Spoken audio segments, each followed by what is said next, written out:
Attention, cette vidéo est sanglante. Avant de commencer, encore désolé d'avoir infligé tant de fatigue dans la gueule des gens qui ont regardé la vidéo précédente. Bon, au moins cette vidéo servira de référence de pourquoi je ne dois pas enregistrer mon texte quand je n'ai pas dormi la veille. Mais bon, il faut dire que ce jour-là, je voulais finir à tout prix ce que j'avais à montrer pour voir si c'était correct pour une entreprise. Et nope, c'est trop amateur et pourri, donc il va falloir remaster tout ça et avoir plus de travail acharné dessus. En parlant de travail acharné, voici le pourquoi j'ai dessiné Retro Doom. Ah, je me rappelle comment Doom, le jeu, m'a déjà bien tapé dans l'œil le jour de sa sortie. Même si j'avais pas de PS4 à l'époque, il ne m'a pas empêché de regarder, de me spoiler tout. Et puis de toute façon, 2 ans plus tard, ou 3, je sais plus, j'ai eu une PS4 et le jeu. Et on s'en fout du scénario et de savoir ce qui se passe, parce que dans ce jeu, purée, mort et désolation, un vrai défouloir en puissance. Sérieux, ce jeu. Ah, si vous avez pas peur du sang, du gore, et que vous êtes mentalement stable, je vous le conseille. Mais sérieusement, mentalement stable, c'est sans déconner, s'il vous plaît. Je veux pas qu'un crétin se mette à faire des glory kills sur des gens. Et donner une mauvaise image des jeux vidéo, parce que bon... Bref, on s'éloigne du dessin. Et à peu près...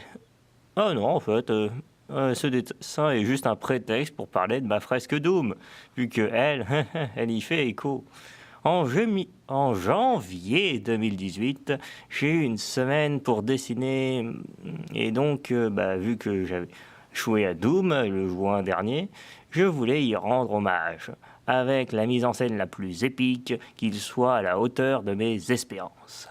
Et j'ai réussi dans la douleur. Sans déconner, à l'heure actuelle, c'est le dessin qui m'aura pris le plus de temps dans ma vie. Pendant une semaine, en commençant de 13h ou 14h environ, jusqu'à minuit, en comptant quelques minutes que je gratte parce que ça fait l'alarme à minuit, et tout ça par jour, j'ai dessiné environ 77 heures dessus. Ouais, et encore, je ne compte pas le moment où j'ai dû piétiner la semaine suivante. Ouais, il doit y avoir quand même un petit peu plus que 77 heures, mais c'est quand même déjà pas mal. Et donc la morale de l'histoire, c'est que je dois faire un dessin à la hauteur de mes espérances uniquement si j'ai du temps, parce que purée, ça en prend masse. Et vu que j'ai pas le temps, à l'heure actuelle, je fais des petits projets.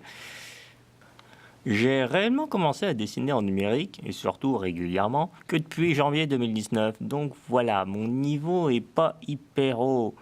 Même si la blague, c'est que le premier entraînement que j'ai fait personnellement fut de redessiner des persos Mario et Lapin Crétin, et que j'ai enchaîné sur ça. Ouais! Et il y a eu de l'évolution dans l'entraînement, de façon un peu brutale. Une chose est sûre, c'est que je me suis dit une chose après avoir fait ça, c'est que je devais avoir une pause, ça c'est sûr, puis qu'un jour je ferai une fresque Doom version rétro. 1 an plus tard... Ouais, en fait, c'est juste qu'il y avait beaucoup de cours et que c'était impossible de caser un moment pour dessiner. Donc certes, le dessin fut moins ambitieux, mais c'est que celui d'avant, mais au moins, j'ai essayé de bien respecter le style métal de l'univers. Ouais. Et puis, mes cours de Photoshop datent de la première année. En tout cas, j'ai pas retenu ceux qu'il y avait entre eux. Je vais devoir augmenter mon niveau personnel pour être moins amateur pour les entreprises, si je veux espérer trouver un job. Donc je vais passer plus de temps sur des dessins perso au détriment des dessins que je faisais pour la déconne. Mais ça ne veut pas dire que les dessins pour la déconne seront absents. Eux aussi seront de meilleure qualité, comme ceux-là. Arrête, non, pas comme ceux-là.